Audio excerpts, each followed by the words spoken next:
Assalamualaikum, bersama saya Profesor Madia Dr. Norazimah binti Zakaria dari Fakulti Bahasa dan Komunikasi UPSI.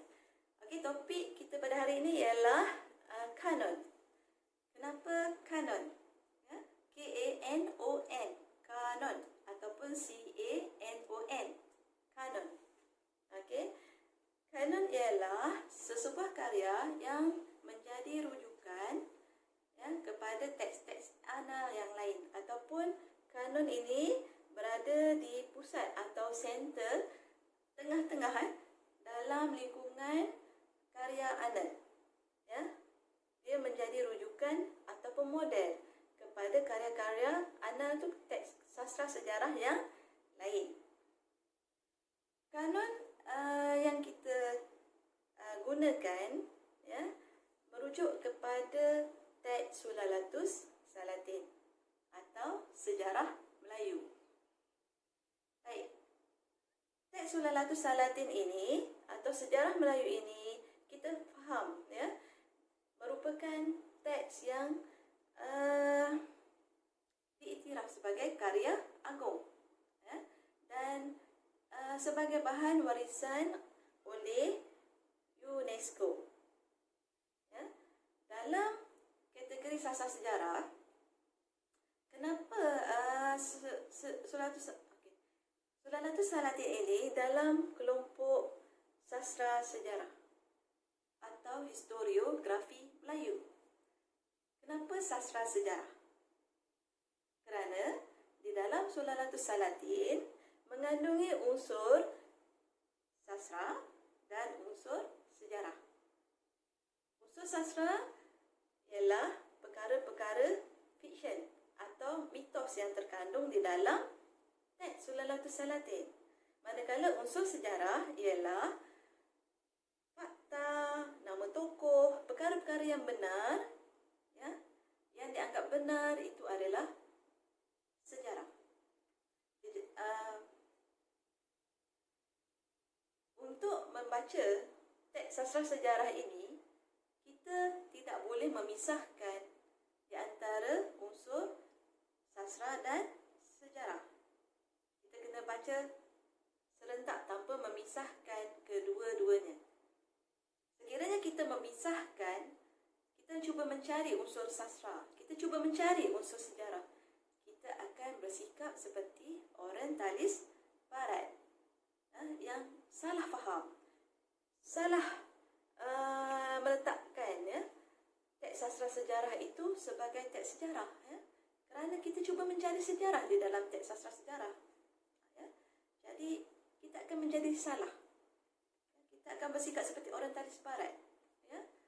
Walaupun perkataan judulnya sejarah Melayu atau Sulalatus Salatin atau siarah, itu bukan bermaksud karya itu penuh dengan fakta sejarah.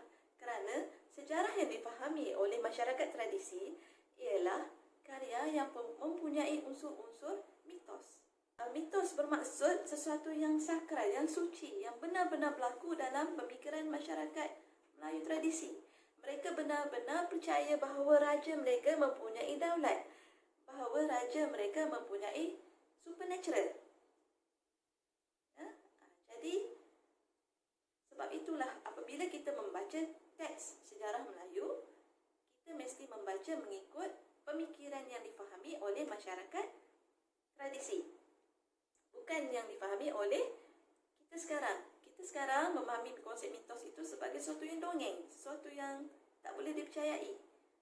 Sekiranya kita meletakkan karya agung itu pada zaman sekarang dan kita melihat karya agung itu mengikut kepada konsep sekarang, konsep Islam sekarang, konsep mitos sekarang, kita akan menjadi salah faham, salah tanggap dan menolak karya agung itu seperti mana Barat pernah lakukan kepada karya agung kita.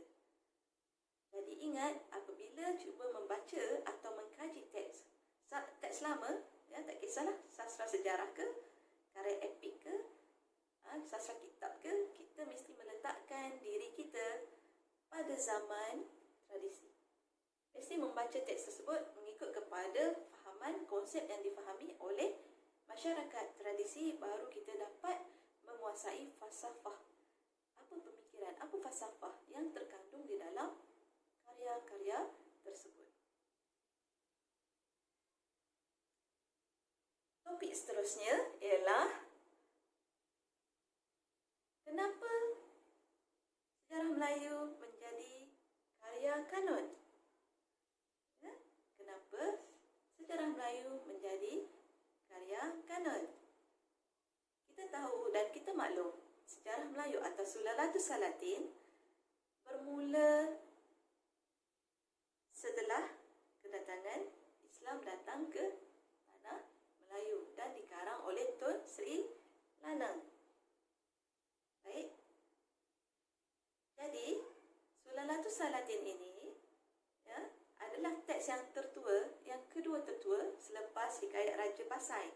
Itu bergantung kepada apa yang telah diolah atau yang telah dikaji oleh sarjana-sarjana ya. Dikatakan Sulalatus Salatin ini adalah karya manuskrip yang kedua selepas Hikayat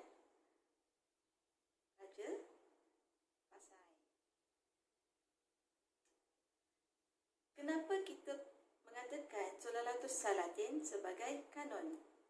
Kenapa Sulalatus Salatin perlu dirujuk atau menjadi model kepada teks-teks annal yang lain? Kenapa?